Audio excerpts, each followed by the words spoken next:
someone says, there you go. Okay, you good to go there with recording?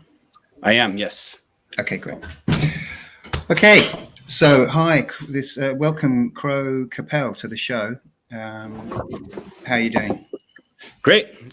Thanks for having me. Yeah, and thanks for coming on. I really appreciate it. So I've been talking last couple of weeks about anarchism, fair amount on the show, and I realized I had a connection with you, and you've been in the anarchist kind of realm for quite a while. And so I thought it would be great to get you on and talk about probably some quite basic aspects of anarchism. And you've also sent me some stuff to read, which I've had a look at, and so we can go through some questions I have about that as well. But first, it would be great to just hear a bit about what you're up to, what you do, and how anarchism, how being an anarchist manifests in your world. Yeah. First of all, thank you very much for having me on the show. It's really great to have the opportunity to reach a new audience. So basically, my name is Qu'appelle. I am one of the founders of NEVERMORE Media, which is an anarchist multimedia project. We're currently publishing in English, Spanish, and French. You can find it at nevermore.media, and we're also on Twitter and Telegram and Substack. So basically, I've been writing for anarchist publications for about 10 years. Earth First Journal, Slingshot, It's Going Down, various others as well. And about a year ago, then I started my own project because my own views on anarchism have diverged from what you might call the mainstream or legacy anarchist media. And so I want to put that out there at the beginning to say that my views are, at this point, no longer reflective of the majority of people who call themselves anarchists.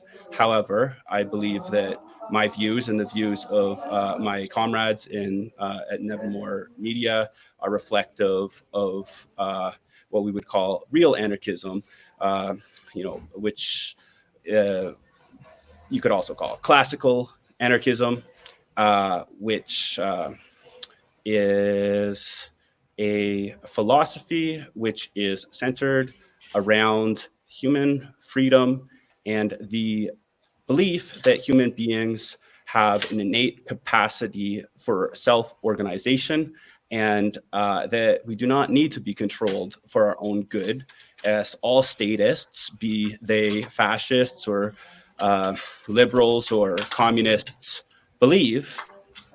They all believe, all statists believe that human beings need to be controlled for our own good. Anarchists reject that assumption, and that is the fundamental difference between anarchism and all other political philosophies. Yeah. So this kind of schism, if that's the right word to describe it, is that something that's come up as a result of the sort of dramas of the last 2 years? That is correct. Yes. Right. I mean, we could trace it back further. I would say that I would make a distinction actually between anarchy and anarchism. And anarchy is just, I would say, the natural order of the universe. Right. The reality is that no one is in charge of the cosmos, of nature, Yeah. And then anarchism is a belief system which is based on aligning oneself with anarchy. Okay, thanks for that distinction, because I'd actually been wondering about that. That wasn't a question I had to ask, but that makes that quite clear. Yeah. So yeah, thanks. Yeah, and so even historically, I mean, there's nothing new about anarchists having, like failing to live up to the the ideology, because in fact it is quite difficult to be an anarchist in a lot of ways. I think that if there was a one commandment of anarchism, then it would be thou shalt not rule. Thou shalt not coerce other people into doing what you want them to do. And even within like your own relationships in your own life, with your partner, with your family, people coerce each other all the time. And I think that everybody really wants freedom for themselves. Anybody that doesn't have Stockholm Syndrome, I would say. But statism is Stockholm Syndrome. That's, from an anarchist perspective, that's all statism is. It's, the ruling class has convinced people to accept an ideology which benefits them. Right. So just for the audience, and also for me, because this is a phrase that's heard around Stockholm Syndrome. Just to sort of clarify, that's basically the idea where you begin to sort of identify with your oppressors. With your captor. Yeah, it's with your captor. Yeah, I mean, there's a great example is Patty Hearst, who is kidnapped by a revolutionary communist group in the U.S. and I joined that group and participated in a bunch of like bank robberies and various actions. And yeah, basically the anarchist position is that the state is illegitimate, that those who claim authority to rule over us are criminals, that aristocratic families of Europe are intergenerational crime syndicates. Yeah, that would be my perspective on things. And the anarchist position is that we should that we have an innate tendency towards cooperation. Anarchism arose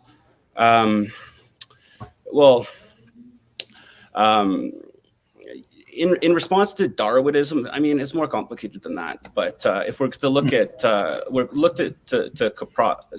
Kropotkin, who is a classical anarchist who I think articulated anarchism in the clearest way that would be to the liking of the greatest number of anarchists. People might disagree with that, but anyway, it's in response to this idea of social Darwinism, which and this Hobbesian idea of seeing nature as a war of all against all, and like human nature being characterized by competition.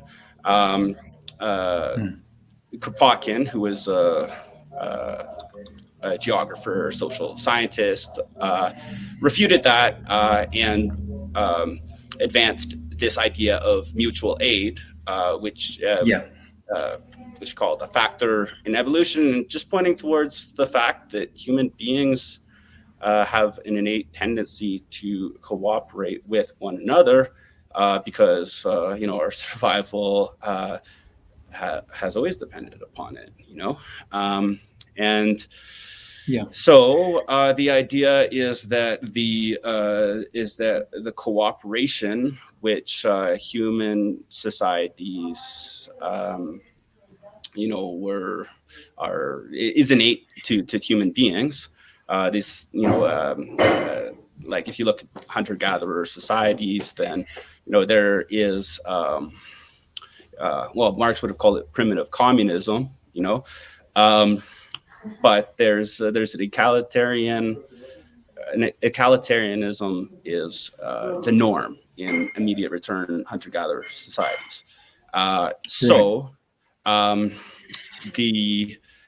The idea is that this sort of reciprocity is that you know, like you scratch my back, I scratch your back, is part of human nature. And not to say that there's not, you know, the competitiveness there either. There is, but that we should base our forms of social organization on reciprocity, mutual aid, cooperation, and so on and so forth. So the question that comes up for me about that is, because there's a kind of, I suppose, that's a kind of, you could argue that's sort of like an article of faith, you know. And yes. For me, it's kind of, it's borne out, you know, by my experience that most people are cooperating most of the time, you know. And when you actually start to look at society through an anarchist lens, you realize that most of life is anarchistic. You know, that's how it seems to me. Most people get on with what they do. Anarchy is the natural order of the universe. Yeah.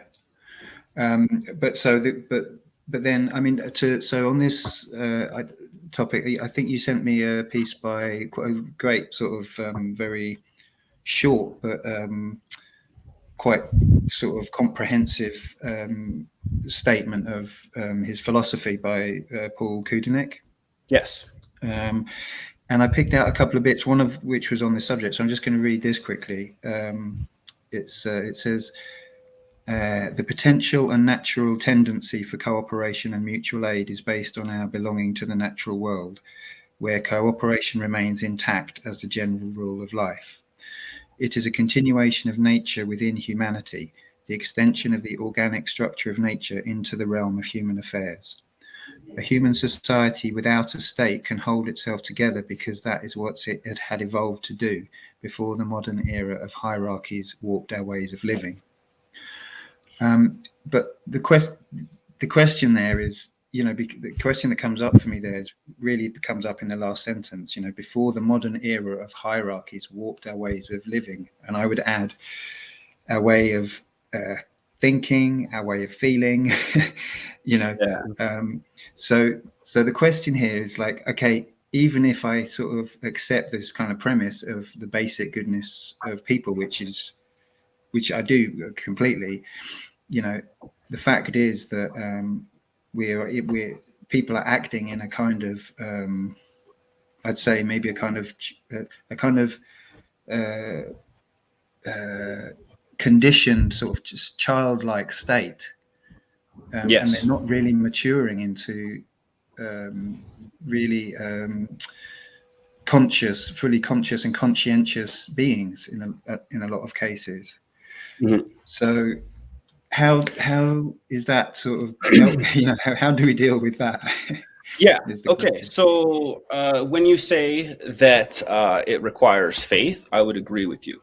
I would agree that that anarchism requires faith in humanity, because basically what you are saying is that it would be preferable if people were free to develop as you know, as they please, without being coerced or goaded into certain predetermined outcomes by a ruling class.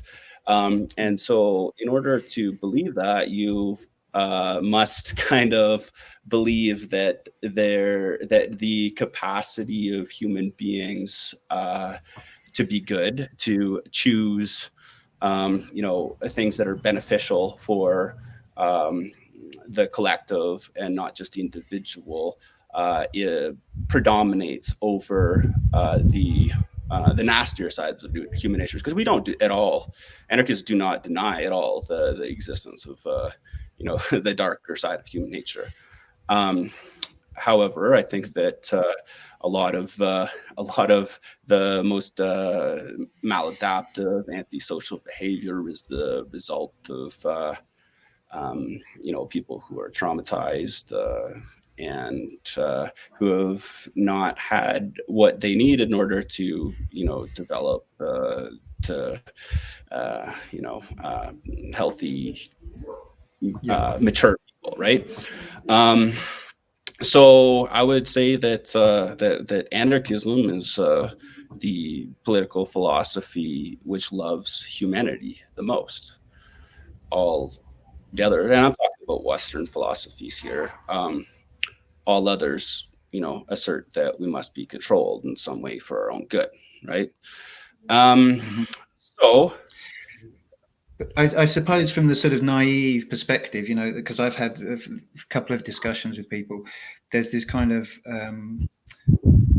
where the sort of supposition is, if you say, well, I'm an anarchist, or I'm thinking about anarchy as like the ideal solution, they'll kind of say, they kind of imagine this world where suddenly there are no rules, and you look around and you think, well, everyone's following rules, like people aren't used to taking responsibility for their own choices and having boundaries with other people, and that they are responsible for all of this kind of stuff, so I kind of I think that, there's definitely in the in Western modern capitalist countries, there has been a concerted effort on the part of the ruling class to make people dependent upon the state for their survival.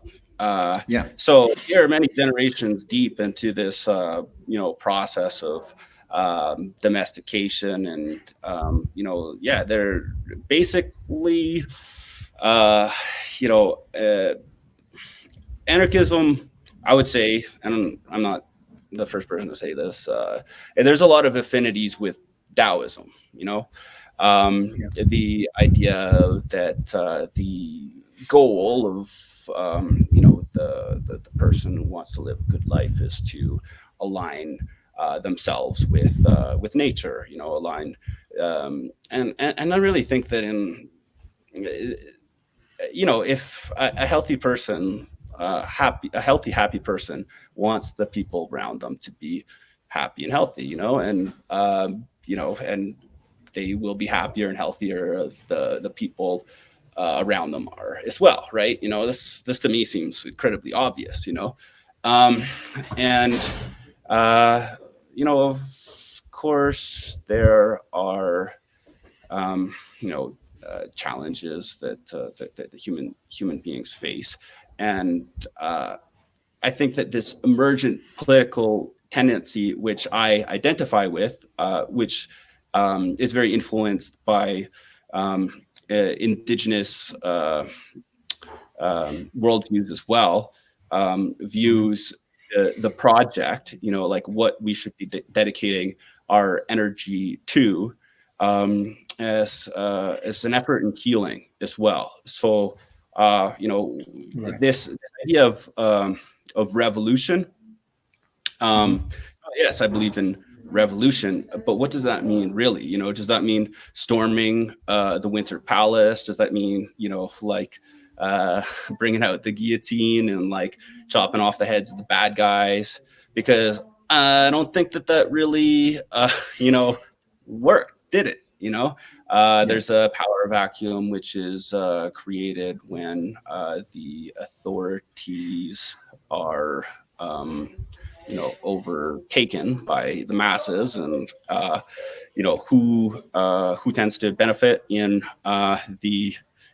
crisis situations where there's a power vacuum. Well, it is people who are willing to play the game of power, and and so I think that so one difference between anarchism and other philosophies, by the way, is that we're not trying to take over the world. It's an absurd idea, for for anarchists to like forcibly convert others to anarchism. So what we're after really is a way, is to create spaces within which we are able to live in an anarchist way, So I'm in Chiapas, Mexico. There's Zapatista slogan, which I think is very apropos here, and that's we want a world where many worlds fit. So it's like, we're not gonna like, if there's a Mormon group that wants to live in a Mormon way, okay, more power to you. Do what you want, and then hopefully people who did, like, if there was people who did not want to live in that way, then hopefully then there would be mobility between communities, and people could leave one society and join another. That's the way I see it anyway. Oh yeah, one core principle of anarchism is voluntary association, and this is freedom of human beings to associate or disassociate themselves at will. And so if there is a structure which organizes itself in a certain way, where there's somebody in charge, or whatever, even if there's a hierarchy, some people might disagree with me here, but as long as participation in that structure is voluntary, then fine. I would not oppose that. It's the imposition of involuntary power structures, which are based on coercion and exploitation, that I oppose. Okay, that's interesting. So, but you think that you might be an outlier there in terms of, in terms of hierarchy. I don't know. Yeah, the depends what you mean by hierarchy, because I would argue that even within groups, I'm speaking from a lot of experience organizing in anarchist collective, is that there's informal hierarchies as well. Of course. Well, this is the thing with the whole kind of narrative of equality. It's like, it's one thing to sort of talk about equality, and I guess equality of opportunity and that kind of thing, but it's another to sort of make this claim that everyone is equal. Because the reality is, as I see it, is that no one is equal. Like, everyone has different capacities. So, I mean, the kind of where I would and then, like a lot of political terms, we need to define what we're talking about, because different things mean different things to different people. There are anarchists who embrace capitalism, but they mean something totally else by it than what what I do. Like, I'm definitely an anti-capitalist, right? But there's people who see free market as a part of this kind of organic, sort of bottom up form of social organization, where an economy is naturally created by the voluntary activities of people who are participating in an economy. Anyway, that's a tangent. Well, there's so many threads. It's hard to focus. But and we can come back to that perhaps. But the just to sort of draw it back a bit, in the to sort of what I think I was trying to get at before, is this question of mutual aid, and the sort of question of whether people, I suppose, whether people, what. When people are capable of achieving, an anarchist state or whatever, that's a kind of question. And I suppose it raises for me the question: well, where do you begin? Like, isn't the place to begin? Because you talked about, I can't remember if you used the word moral, but I wrote down the word moral. The idea of a moral way of being. To me, that seems like a sort of a prerequisite for a kind of moral society. Like, moral seems to be, for me, is very central, and I'd sort of say, like, Yeah, it's just a if we want question. to, I didn't use the word moral. I don't tend to okay, talk about morality, but I wouldn't refute that it is. Yeah, like, okay, so I would say that anarchism is based upon the golden rule. It's, do unto others as you would, have done unto you. right. And there is a kind of morality that is rooted in a kind of in reciprocity and mutual aid, right? Right. So, but I think the question is like, how do we address the fact that I think people aren't thinking like that? People. So, I mean, just to clarify, the golden rule. Would you say that is synonymous with natural law, or is that a slightly different thing? Good question. Kind of. I would say so. I hadn't thought of it in Yeah. those terms before, but yeah, like how I mean, there natural law involves basically being a good person. Like not imposing your will upon other people. The non-aggression principle, which is to not initiate violence. This differs from pacifism in that there remains a place for self-defense. Yeah. Within this. Right. So you would advocate that position, I take it. I would advocate for that there is Yeah. that people do have a right to self-defense. Yeah. Okay. If someone has instigated violence against them. Yeah, and then I Yeah. mean, there's the reality of the world is often messy and clear cut.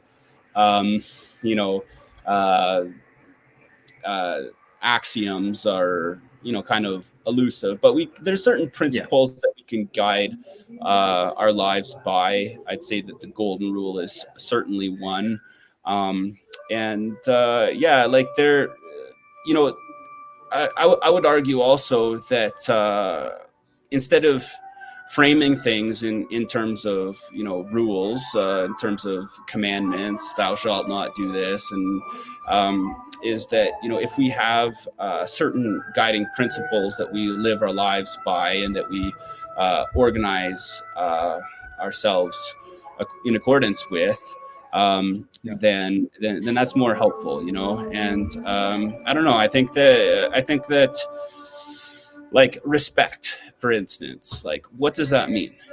I could tell you what it means for me, but somebody else might have a different opinion, but yeah, like I would say that okay, I think negligence has a great definition. It's doing something that you shouldn't have, or not doing something that you should have. And I would say that respect is the opposite of that. But I mean, that's really not very specific, and there could be cultural differences about what should and shouldn't be done in different contexts and amongst different societies. But I think that the respect is about acknowledging that somebody else has a value, that their wishes and needs and desires should be taken into consideration, and I just think that we know right from wrong, that it's inherent to us. Okay, there's people with mental illnesses that perhaps are unable to morally reason as most people are.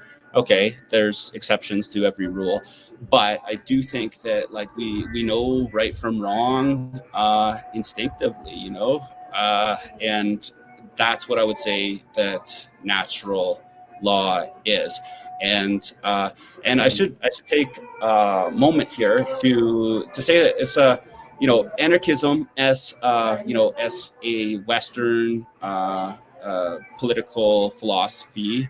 It originated not long after the French Revolution, guess during the French Revolution, depending on how you think of it. But it had antecedents in earlier groups that they tended to frame things in spiritual, religious terms, and so. And there's also been many indigenous societies and many political and spiritual and religious movements which had at their core a valuation of human freedom and of this idea that we should live in harmony with nature. And so, although anarchism is the word comes from Europe, I think that there are many different non-Western ideologies which express the same or similar things. That would be my perspective. And that's something that's this specific political tendency that we are a part of. Nevermore Media is advancing the looking for affinities. Daoism is the clearest, most obvious one. Like anarchism could just be called political Daoism, without much of a stretch, there's many others as well. I think the Daoism. Well, my understanding of Daoism is basically from the Tao Te Ching, and in that, I mean, he does refer, I think, to the ruler, and he says, "Oh, let the ruler be the ruler, you be you," sort of thing. I think it is kind of within that context of a very hierarchical society that it's sort of framed. I can't. It's a long time since I've looked at it, but I remember verses where I'm pretty sure where that's kind of talked about. But I mean, I suppose that's not the be all and end all of Daoism. But, I don't know. I wouldn't know how to address that question without looking at that specific quote. That specific passage, I guess, like, I would also say that, Yeshua ben Yosef, Jesus the Nazarene, I think was an anarchist. And you could point to the, give unto Caesar what is Caesar's as an example, as a counter argument to the argument that Jesus was an anarchist. But you have to remember that there were Pharisees that were trying to trick him into saying something that they could use as a justification to incarcerate him, right? And so give unto Caesar's what is Caesar's. Well, that's pretty vague because maybe he's saying that nothing belongs to Caesar, and that authority is illegitimate. But regardless, I don't think that I think that we can look to many different spiritual traditions, and identify affinities with anarchism within it. Of course, you have very hierarchical Christian denominations, and you have horrible oppression that has been enacted in the name of Christianity, as well as Judaism, as well as Islam, as well as Hinduism, and so on and so forth. However, these religious traditions contain counter-hegemonic elements as well as hegemonic ones, and so I think that you could certainly look to Anabaptism, like anarchism, is really descended from Anabaptism, which was a rebellion against the against the religious authority of the Middle Ages or early modern period. Right, so because I think that I saw a quote, I don't know how related this is, but I saw there was a little a cartoon which had a quote from Stanley. So Gerard Winstanley? I don't know. Oh, the okay, poet? Sorry. No, he was I guess an activist. He was they called them the diggers. Yes. Okay. Yeah. He called himself the true levelers. That was his term for it. I think. Oh, and anyway, somewhere I saw that on something you sent, I think. And I'm not sure. People have said that he was an early communist, but I'm also wondering if he was an anarchist. He was certainly, against the Yeah, ruling and then you could class. say that, you could say that true communism is anarchism. You could also say that true Christianity is anarchism. However, you could. I think that whatever humans are going to be humans, and that whenever you have an ism, then there is going to be some manifestations of that ideology that are inconsistent with the spiritual core of it, and that is certainly the case with So that you'd apply that to anarchism as well, I suppose. 100%. Yeah. I mean, the anarchism is in a very sorry state right now. Like we started Nevermore Media because there's a need for someone to defend what anarchism really is, because there are, quite a few, like the ideological corruption which has occurred on the left is it's really astonishing, the degree of cognitive dissonance that some people seem able to maintain. So I definitely agree with that, but where I'm not sure is about the association of the left with anarchism. Do you consider anarchism of the left? No.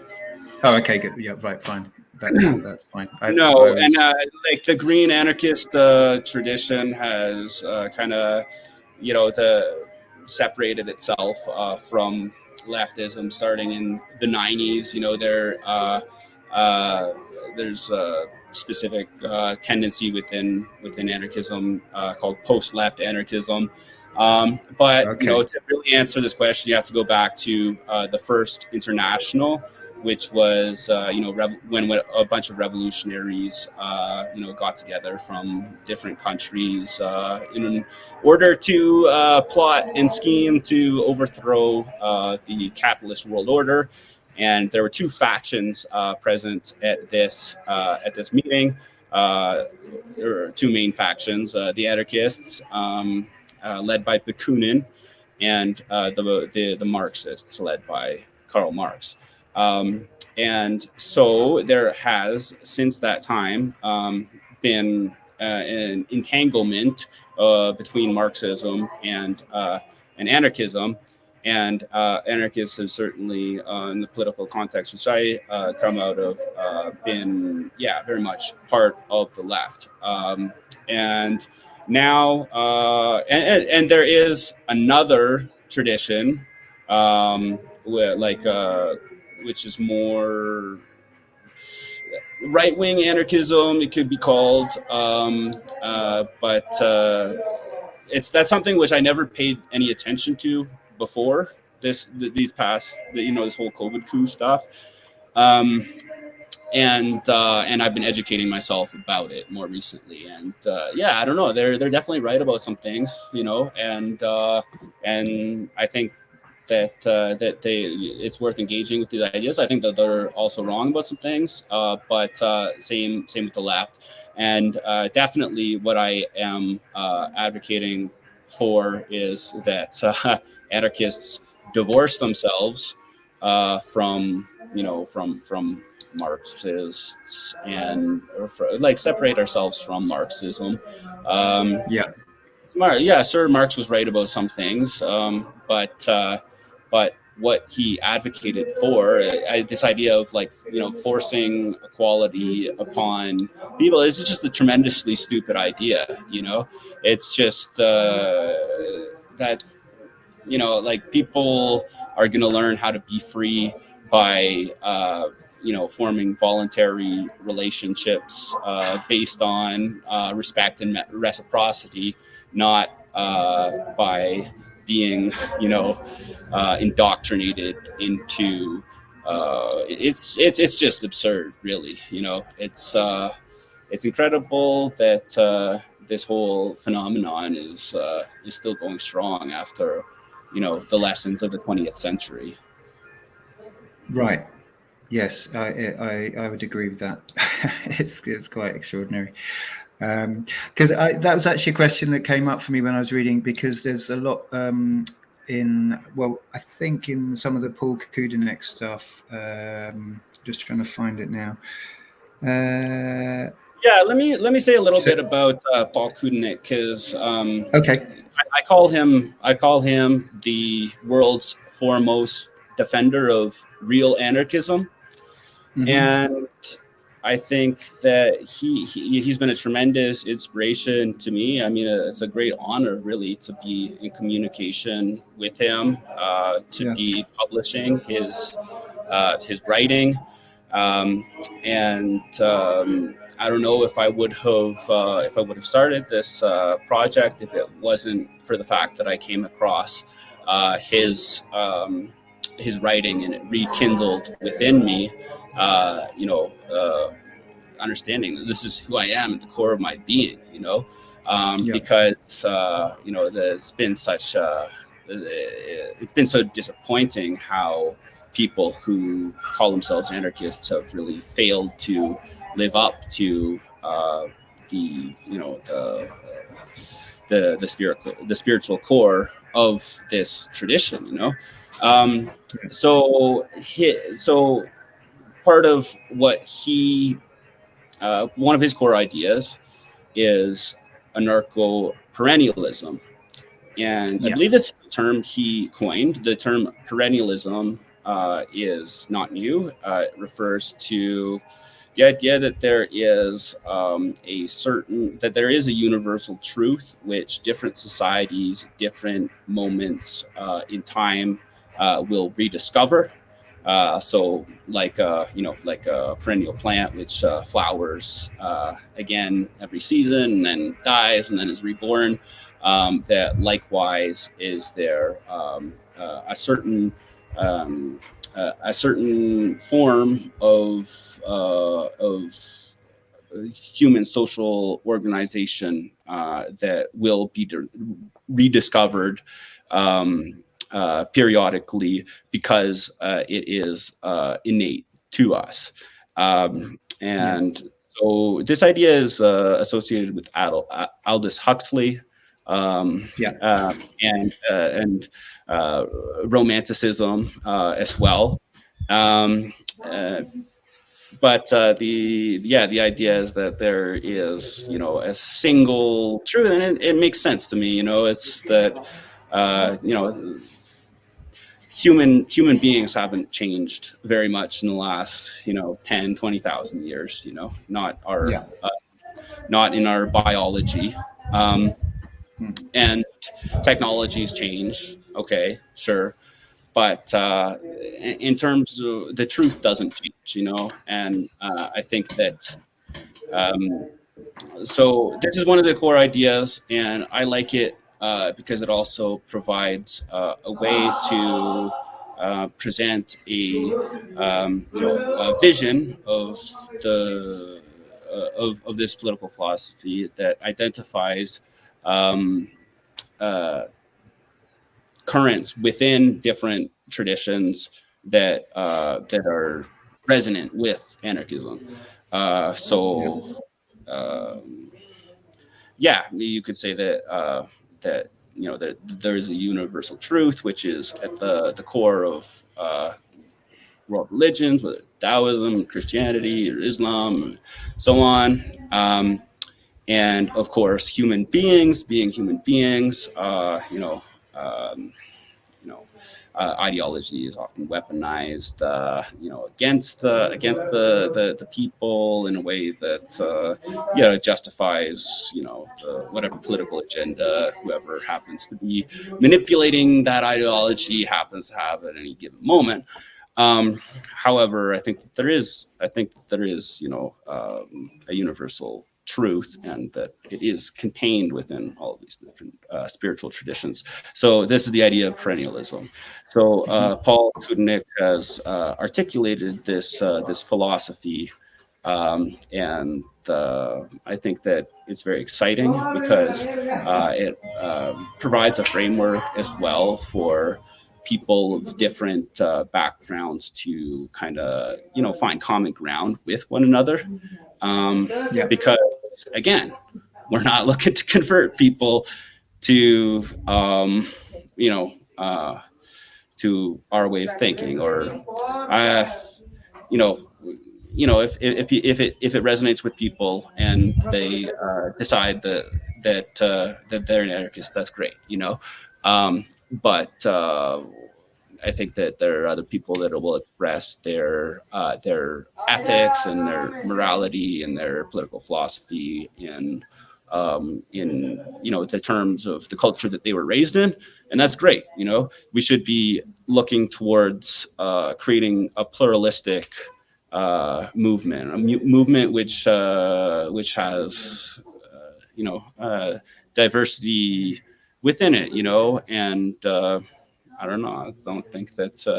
I don't think there's any kind of one size fits all political philosophy that's appropriate to everybody in every context around the world. You know. But I think that it provides putting human freedom at the center of your political philosophy. I think is good, and that it is like, this is an idea whose time has come as well, because, you know, there is I believe in the dialectic. I'm not a Marxist, but I definitely believe that there is I believe in the dialectical process, you know, that this is a way of becoming more wise, is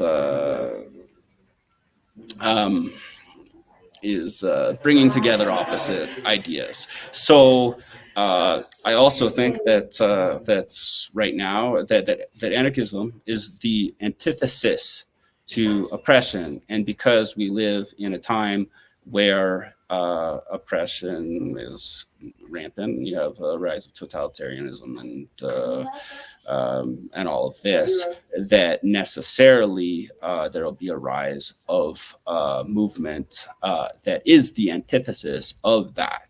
And, you know, anarchism is the antithesis of authoritarianism. And for that reason, we are going to see a resurgence of a political philosophy that centers freedom.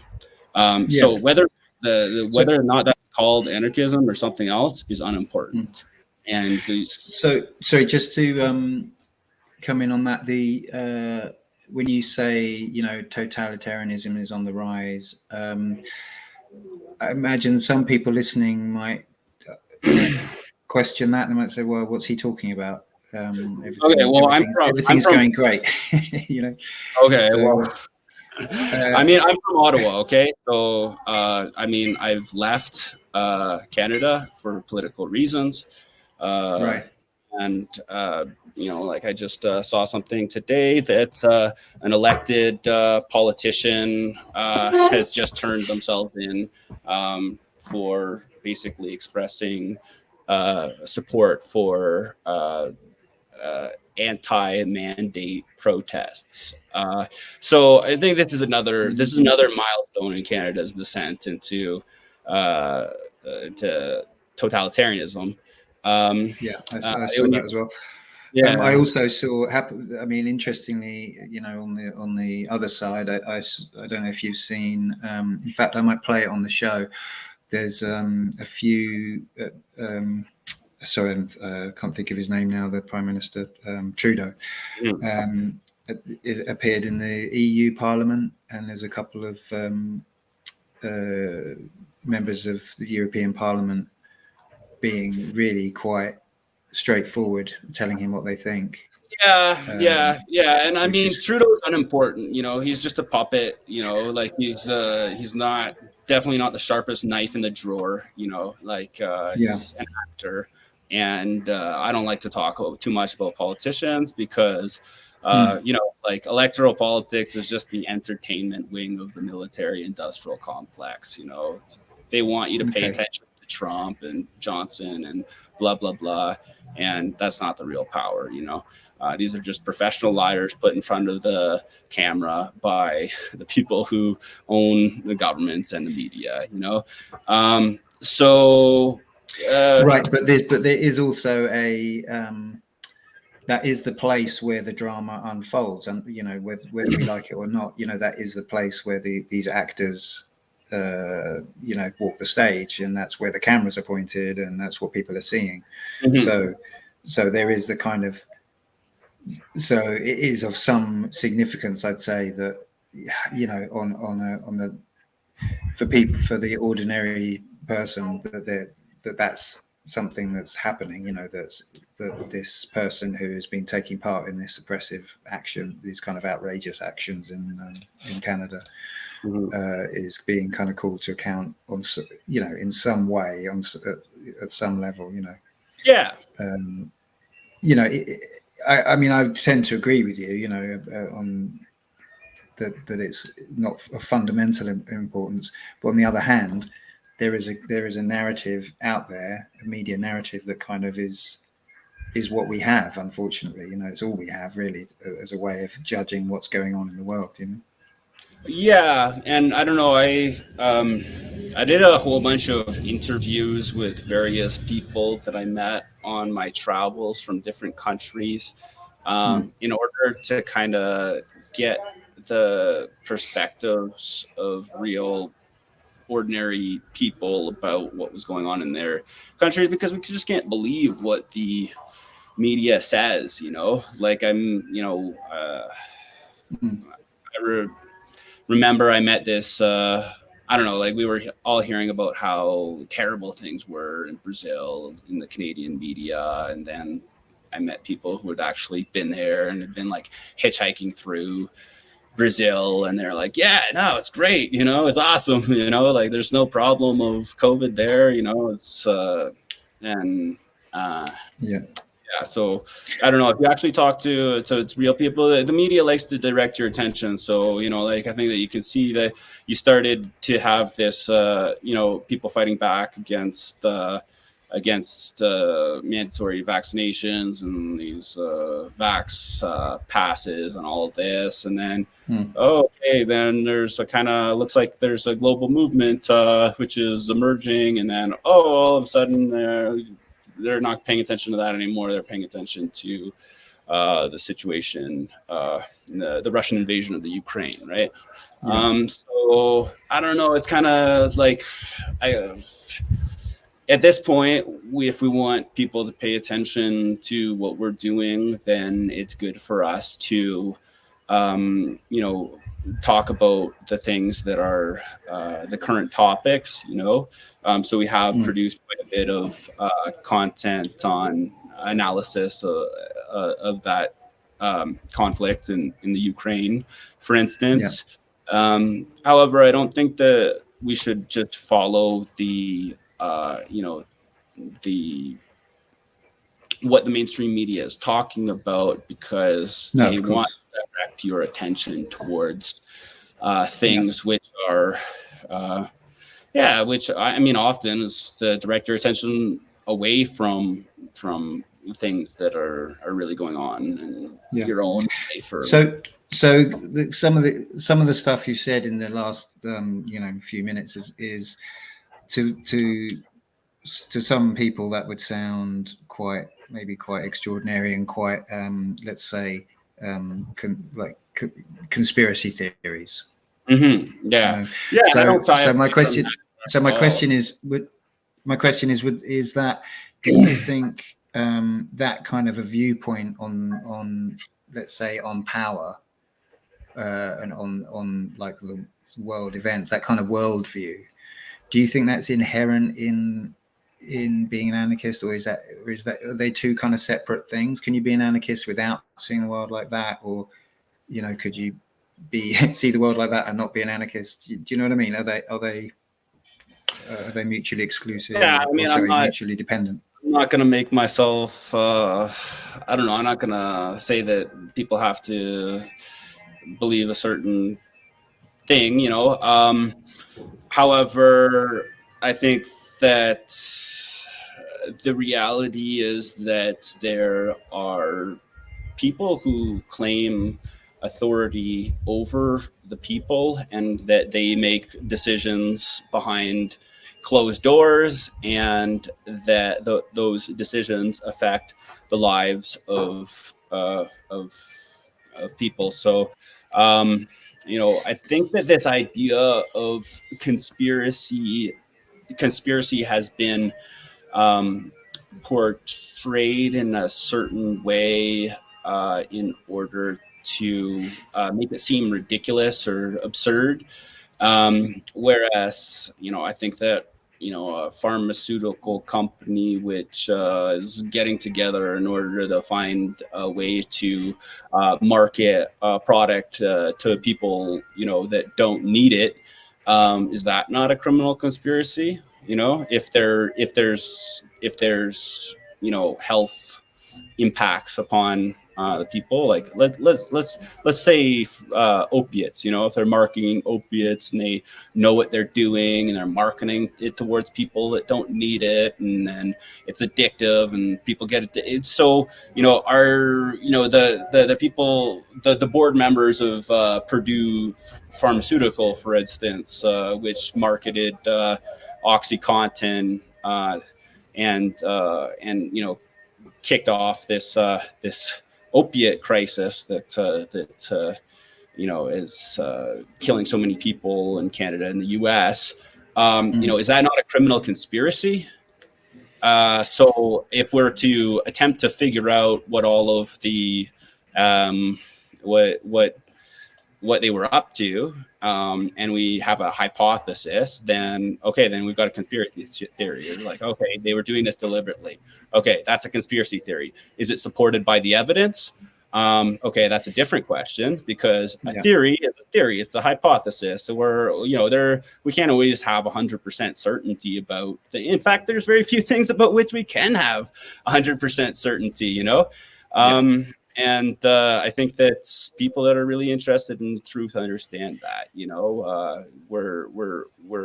you can assign different degrees of probability to things, and you know, there's some things that, you know, that we can be pretty damn sure about, and you know, we can be sure that world events are being directed by certain players that have financial interests that are seeking to become even more powerful.